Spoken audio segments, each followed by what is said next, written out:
une fois aujourd'hui ouvrir mes propos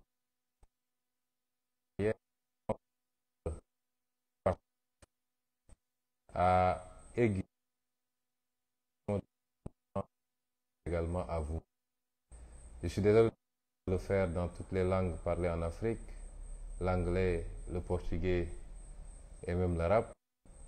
Mais je crois que si je m'exprime en français, ça permet déjà de se faire entendre par nos frères et sœurs africains. Cette option par cette langue française s'impose d'autant que nous avons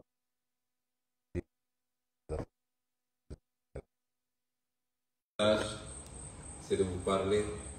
de cet homme qui nous sert de président de la République au Sénégal, non pas pour parler des questions intérieures au Sénégal, mais parce que cet homme se trouve être aujourd'hui à la tête de l'Union africaine également. Et il fait montre d'un activisme débordant depuis quelques jours. Mais je voulais dire à nos frères et sœurs africains que Macky Sall n'est pas un panafricain. Macky Sall ne croit pas à l'Afrique. Macky Sall est un adepte de la doctrine de l'aplatissement vis-à-vis des intérêts étrangers et de la doctrine de la continuation, pour ne pas dire de la perpétuation, de la domination dont l'Afrique souffre depuis énormément d'années maintenant. Je m'en veux pour preuve que nous avons tous vu un Macky Sall se rendre à 7000 km ou plus d'ici, en Russie, pour aller plaider auprès de Vladimir Poutine, du président Poutine, pour la levée de l'embargo contre l'Ukraine. Le prétexte tout trouvé, c'est de permettre à l'Ukraine d'exporter du blé et du maïs, notamment en direction de l'Afrique qui en a besoin. Je voulais dire que cette démarche est d'abord une démarche qui avilit un peu plus l'Afrique. Qu'est-ce que tous ces présidents ont fait de leur mandat pour que l'Afrique soit au moins autosuffisante au plan alimentaire? Le monde entier subit de plein fouet les conséquences de ce contexte très chargé au niveau international, mais il n'y a que l'Afrique qui va mendier pour avoir du blé et du maïs.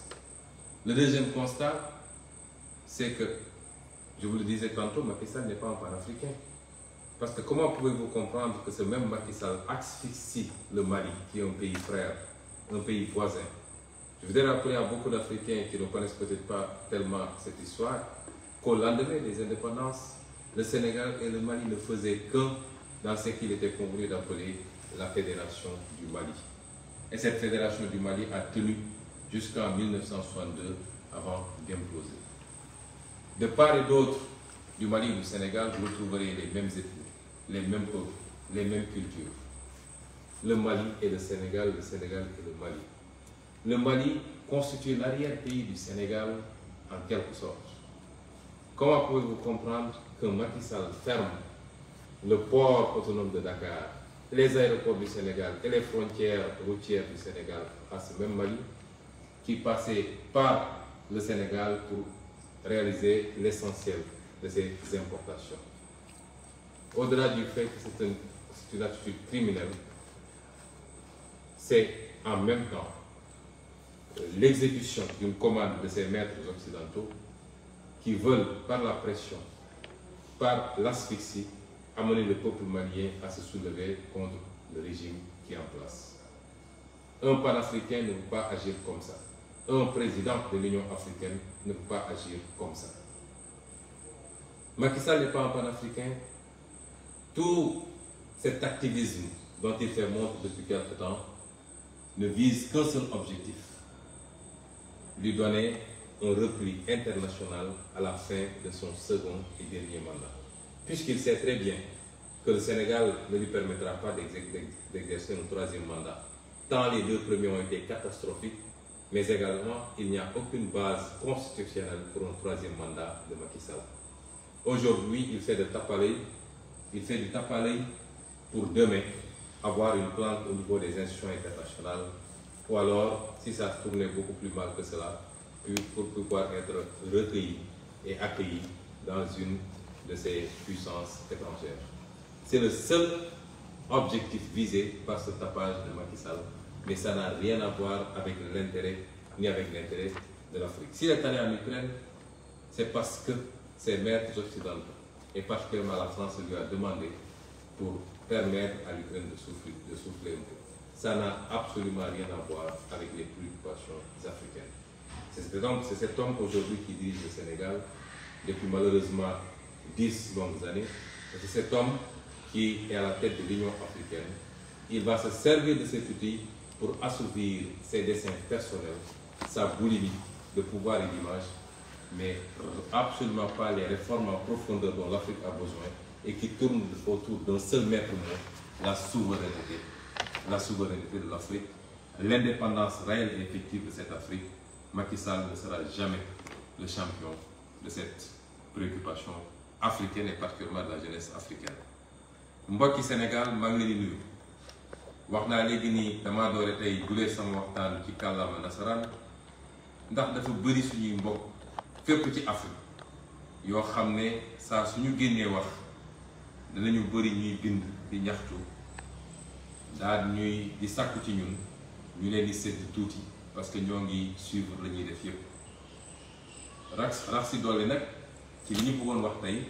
am ci lenn lu ndaw loo xam ne dafa concerner Afrique dafa dépasser suñu frontière ñun Sénégal loolu moo waraloon ñu dooree tey suñu waxtaan ci kàllaama nasaraan la ñu bëgg a wax nag ci suñu làkk mooy waxtaan ak mbokki Sénégal doore ko ci li xew mooy woo nañ leen ci ab rassemblement bu mag a mag a mag yéen ñépp ngeen jógandoo génn ñépp dëppoo ni gisaguñu ndaje bu ni mel fii Sénégal bu dajale lu toll noonu ci ay doomi aadama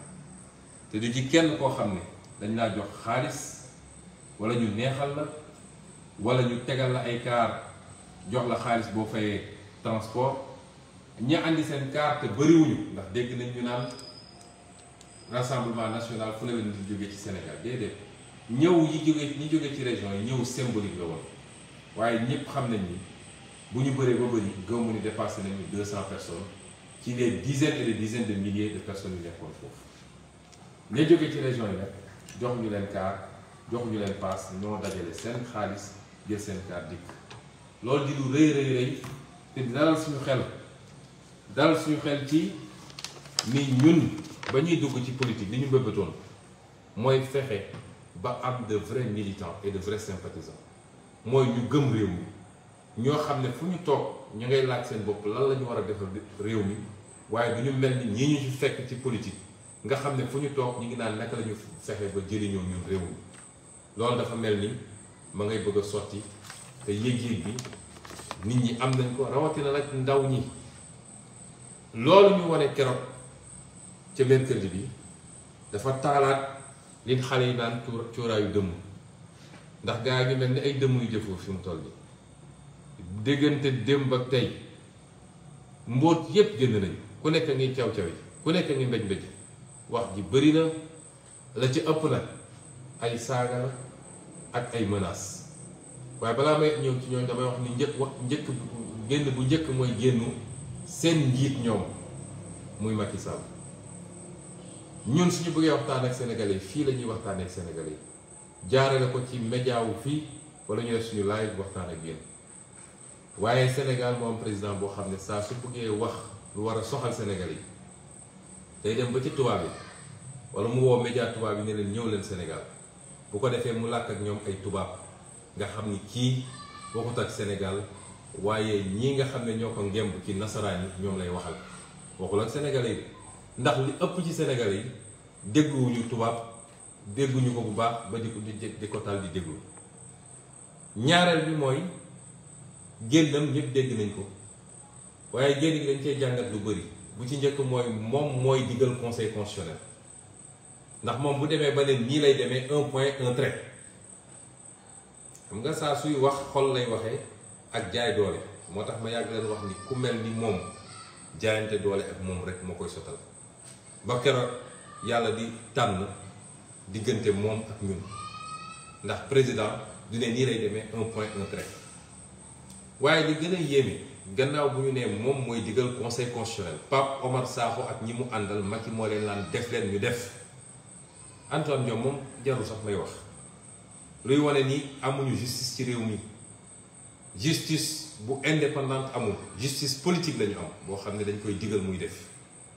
waaye li gën a yéeme ci wax ji mooy tiit gi mu tiit dem dugal na ko mu wax loo xam ne safaan wala ndax nee na liste une liste qui n'est pas paritaire n'est pas une liste qu'on peut admettre un point un trait waaye ñun Yewwi Askan Wi amuñu problème parité ñun liste incomplète lañ ñu wax ñoom Benno Bokk Yaakaar ñoo am problème mu liste parité kon moom li mu wax conseil constitutionnel ci Benno Bokk Yaakaar la ko doon appliqué ñoom ñoo am problème mu parité jël seen suppléant tegle ñaari jigéen ñun amuñu problème parité problème bi ñu am mooy bi ñu gisee ni am na benn cas inéligibilité ñu ne ñu ñëw leen remplacer ko ñu dem remplacer ko ñu ne juum nañu ndax ki ñu ko remplacer mi ngi woon déjà ci liste titulaire yi suñ ko génnee donc foofu liste bi matul kon Macky Sall àtte na boppam àtte na Benno Bokk Yaakaar moom moo ne liste bu paritairul liste boobu mënuñu ko recevoir conseil constitutionnel def njombe bu toll ni ak lâcheté mooy nu ma ko mën a tuddee ci olof ba nga xam ne dañoo dem làqatu ci arrêté ministre de l'Intérieur. Depuis quand la justice se cache derrière un arrêté du ministre de l'Intérieur pour décider? kon lii mbokk yi firndeel na ni li Sénégal yépp xam mooy Yewwi Askan Wi dañ koo tooñ bu ne fang waroon annuler liste Benno Bokk Yaakaar jàllale ko loolu léegi feeñ ne ba ñépp xam nañ ko te Macky Sall moom ci boppam nangu na ko moo tax li ci des mooy bañ ak xeex ak ñoom loolu nag lañu door mercredi bi war koo gën a dëgëral nag dinaa ci ñëw ci sama deuxième partie intervention waaye dama ne cuuraayu dëmm jolleeti na ñépp ngi génn di wax yi nag dama ciy seeg wax yi ba ci jiitu mooy ay menaces nit dem na ba ne nañu faat bakkanu Ousmane Sonko doo mës a dégg procureur yëngatu doo mës a dégg mu wax du ko woo te ku ko waxoon ci opposition bi heure bi yaa ngi kaso lii firndeel na jeng bi justice jeng moo tax il faut ñu jàmmarloo ak justice ndax justice bu demee ba jeng kenn amatul devoir naan day déglu di décision de justice kenn amatu ko suñu waxee ñu ne waaw la justice s'est prononcée donc la loi s'applique à tout le monde naka la ñu mënee jàpp ay nit ñu sàcc xaalisu réew mi justice ne du ma leen téye ñu jàpp ay nit ñuy ruxus xaalis justice ne du ma leen téye ñu jàpp nit ñu yor ay armoire ay néeg yu fees dell ak xaalis justice ne du ma ci wax nit taxaw saaga ethnie entière justice ne du ma ci wax te loolu mun na taal réew nit taxaw ne dem leen faat bakkanu jàmbur justice ne du ma ci wax moo ne sëñ Abdou Bara Dolly li mu wax moo gën a néew téeméeri junni yoon tey ñu ngi ko tey yóbbu ko ci kaso justice amatul ci réew mi ñun ñoo war a jël suñu responsabilité parce que justice su demee ba jeng peuple bi moo war a taxaw jàmmarloo justice justice bu demee ba nekk le bras politique d'un parti politique et d'une famille devoir la ñu résister devant cette justice depuis 1 an et demi je vous ai dit résistance c'est un droit constitutionnel constitution ci boppam moo ne face à l'injustice chaque Sénégalais a le droit de résister loolu du insurrection du coup d'état waaye loolu lu war la may wax ni ñun ay menaces yëngaluñu ça nous fait rire d'ailleurs waaye li ñuy jël au sérieux la ndax ñi ñu ko seqal ay assassins lañu jaaxle nañu jaaxle boo xam ne tey suñu munoon faat bakkanu Ousmane Sonko def nañ ko li koy firndeel ma nettali leen lu ndaw barki dem bi ñuy dem ci manifestation bi dama génn dugg ci oto Waly Diouf Bodiang ñu dem ba ci yoon bi ma ne ko ubbil toit ouvrant bi parce que nit ñi bëri nañu ñëpp a ngi acclamé ma génn nuyu nit ñi ñu essayé ubbi toit bi ba ñu ubbeeku parce que mécanisme bi dafa bloqué may leen andil leen ma beneen oto bi ma dugg ci boobu noonu laa génnee ci oto moom dugg ci beneen oto bi ñu ubbi toit ba mun a wax ak ñu dem ba place de l'Obélisque place de la Nation gaare oto bi ma duggoon sécurité bi di ko garder moom mu jël oto bi ma duggoon moom bi ma njëkk a dugg dem gaara fu gën a sori parce que amuloon place daal di ñëw ci manifestation est-ce que xam ngeen lu ñu def parce que jàppoon nañ ni oto boobu ca lay duggaat dañoo dem ñeenti pneu ñeenti roue oto bi bu nekk dañoo dem dévisser ñetti écrou yi ci ñeent yi génne ko ñaari écrou yi des ci pneu bu nekk dévisser nañ ko ba muy lang li ko may chance mooy bi ñuy ñibbi daanaka man dugguma ci oto boobu waaye bi ñuy ñibbi ndànk lañu daw ba egg kër ga bañ fa yeggee muy dem dégg oto bi def bruit bu bëri mu woo mécanicien bi ne ko oto bi am na lu ci nekk xam naa moteur bi mécanicien bi ñëwee xool ne ko yow est-ce que gis nga oto bi li ci nekk ñeenti pneu yëpp dañoo def dévisser écrou yi oto bi bu dawoon 70 km à l'heure musiba am buñ ko waxee nag maa ngi dégg déjà seeni coow dañ naan waaw victimisation nangam ne Sénégal yëpp xam nañu man du ma victimisation ragal mooy victimisé wu ñu daan dem wër ci sëriñ si dem gis église bi dem gis fu nekk di jooy naan dañ may tëj ñooñu ñooy victimisé wu mais man buñ ma buggee teg lu yoon damay jël sama responsabilité résister boo ma munee duma ma boo ma munul it di nga ma bàyyi ak sama jàmm kon ñun du ñu inventé dara gis ngeen photo yi wan nañ ko fu ne ci internet bi ay assassin la ñu amal affaire suñu demee ba jaaxle ba xam ni lii moo ci des ñoom ak ñi leen gemb leen moo leen dese mooy nañuy def nu ñuy def ba faat bakkanu ki ñu jaaxal ma leen di wax nag ni bis bu seen bëbët yeggee ci ngeen ni soog a am problème nag ndax problème amagu leen ko bis bu seen bëbët yeggee ci ngeen ni soog a am problème ndax nun li ñuy def ragaluñ ci dara te duñ ci deltu gannaaw bis bu ne ñu gën a teg ay pas waaye ci cuuraayu dëmb gi ba tey gis ngeen saaga yi xaste yi loolu moom tàmm nañ ko ma bëgg a wax nag ni Macky Sall ndax ku fi saaga Ousmane Sonko rek Macky Sall la yónni boo saagee ba doyal xas Ousmane Sonko xas ay waajuram xas baayam bi nga xam ne ma nga ci barsax depuis longtemps xas ay yaayam xas ay soxnaam boo paree Macky Sall dalay woo pare jox la xaalis may wax ak kilifa yi nekk ci dëkk bi yépp ku fi saaga Macky Sall moo la ko sant waaye nag bu dee yow sa xol xat na ba mënoo muñ saaga man xam nga man saaga yi yëngalu ma tey laa gën a nekk en forme tey laa gën a mën a agir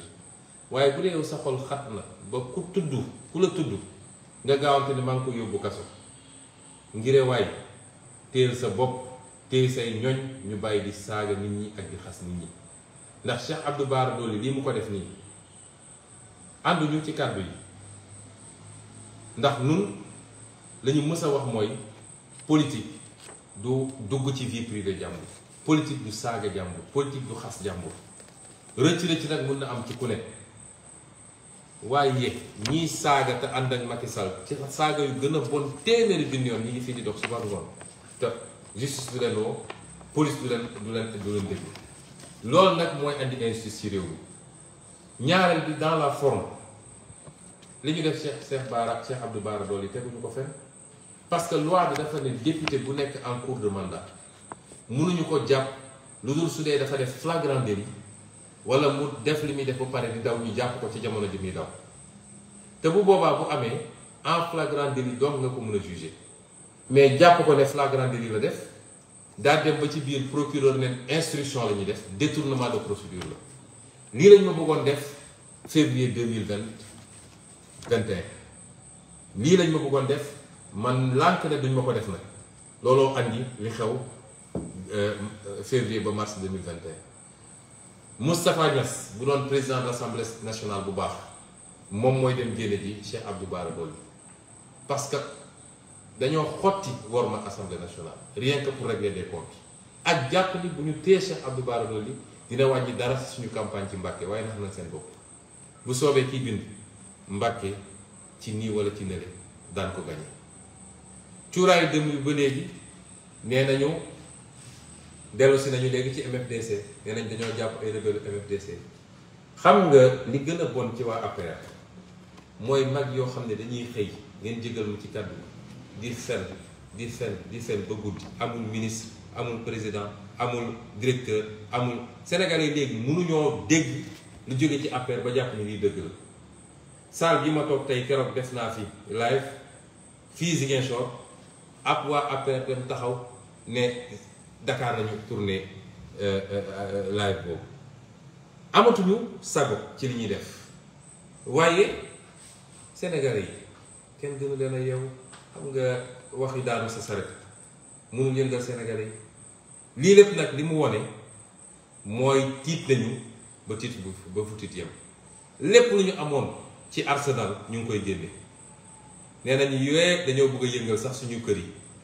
te ku tudd seen kër ñuy bëgg a dee naan dañ lay tëj kaso ma ne leen seen pexe ndax saay na bu yàgg tey lañu gën a dëgër ci li ñuy def ak ñi ñu ko àndal ñépp muy ci njaboot muy ci militant muy ci sympathisant parce que sénégalais xam nañ ni projet bii nga xam ne moom la ñu porté ci cadre Yewwi Askan mooy projet buy libérer le Sénégal définitivement li ko wane mooy ñëw keroog ci place ba ñooñu nag laay waxal tey mbokk yi Macky Sall xam na ni yoratul réew mi xam na ni moom wéet na ci pouvoir am fii mu toll nii nguuru Ablaye Wade sax bi muy daanu mel woon nii kan moo nekk autour de Macky Sall à part ay saagakat wax leen ma kenn ku sénégalais di may nopp ku nekk autour de Macky Sall koo xam ne mun na wax sénégalais yi ne gongo dara desul ci Macky Sall dara réew mi yoratu ko te xam na ko loolu ñu liggéey nag liggéey ko ci anam yu métti ba tey jii loolu la ñu war a yeggali ci jàmm ak salaam bu dee Macky Sall bëgg na jàmm ak salaam moo tax ñu ne leen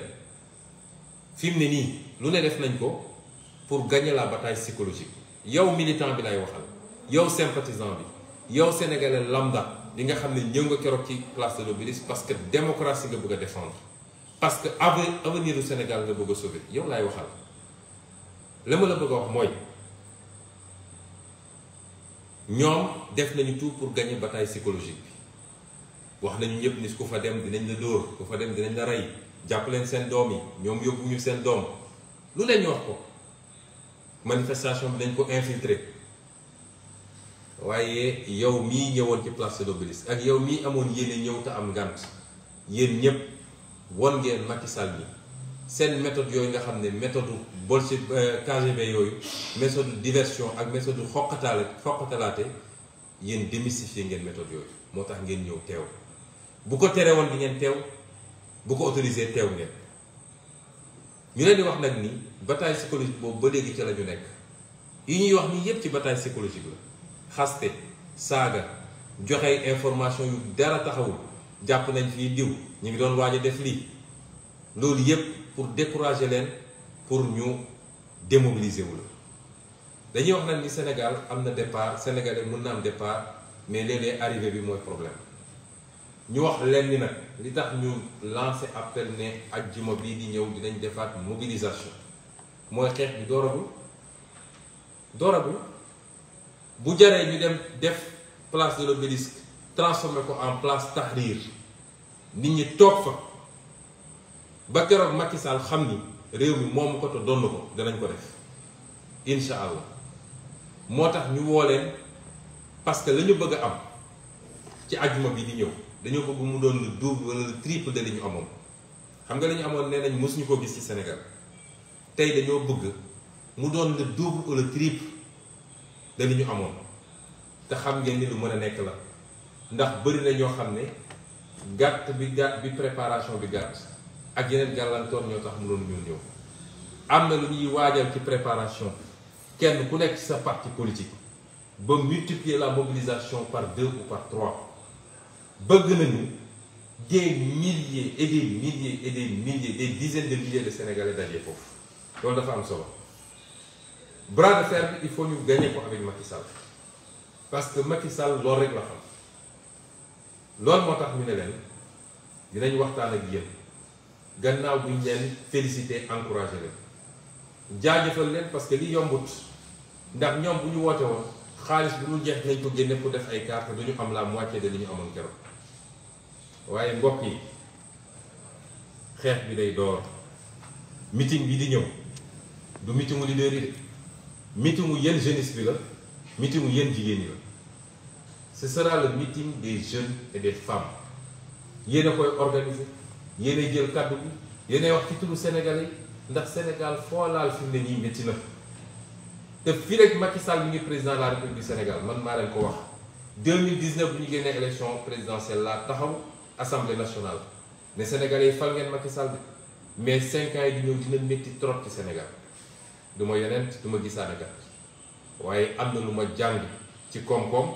am lu ma jàng ci droit xam ni àdduna di doxee xamoon naa ni Macky Sall ak ni mu yoree réew mi ak ni mu ñàkkee gis-gis ak programme dina métti ci Sénégal yi tey la waalo gën a aay lool laal jàmbat la loolu nag bu dee yéen Sénégalais bu ngeen mu jóge fi xam ne ni Macky Sall dafa bëgg a forcer 3e mandat daf ko bëgg a forcer ci nii wala ci nële waaye nag tubaab dafa ne la souveraineté appartient au peuple mooy sañ-sañ dëgg askan wi rek a ko am keneen amu ko leneen amu ko bu dee askan wi nag li ñuy dégg bis bu ne foo génn dem du ngénte du dëj boo doxee ci mbedd mi même wax nga dégg Sénégalais yi sonn nañ boofu sonn yem bu dee bëgg ngeen loolu dakk xeex bi du xeexu Ousmane Sonko du xeexu Khalifa Sall du xeexu Ablaye Wade du xeexu Massamba du xeexu Mademba xeex bi xeexu Sénégalais yi yépp la ñu ngi leen di woo ajjuma ñu dajale ci Sénégal lu kenn mësut a gis ci ay nit yu dajale bu ko defee Macky Sall dina xam ni moomul réew mi parce que nag dara mënul justifier moom bi mu fi toogee ba léegi mooy tànn kuy dem élection ak ku dul dem est-ce que loolu Sénégalais yi mën nañ koo nangu Sénégalais yi amuñu sañ-sañu tànn ku leen neex Macky Sall bu ko neexee mu ne Khalifa Sall du bokk bu ko neexee mu ne Ousmane Sonko du bokk bu ko neexee mu ne Karim Wade du bokk suba su xëyaatee ne keneen ak keneen du bokk loolu ñu bàyyi ko ci ba ci kañ loolu mooy li ñu bëggoon a génne ci bataaxal di leen gërëm di leen sant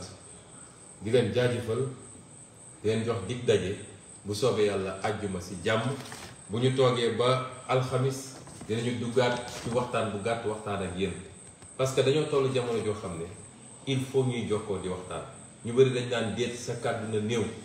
waaye kàddu dina am jamono joo xam ne dafa war a néew am jamono joo xam ne dañu war a di waxtaan ak askan wi ci jamono jooju la ñu toll kon ñu ngi leen di gërëm di leen souhaiter ngeen fanaan jàmm di ñaan jàmm ci Sénégal waaye jàmm Sénégal ak fitna Sénégal mu ngi ci loxo benn nit ci jamono ji ñu toll muy Macky Sall ak son conseil constitutionnel ak son ministre de l'intérieur asalaamaaleykum wa rahmatulah wa barakatu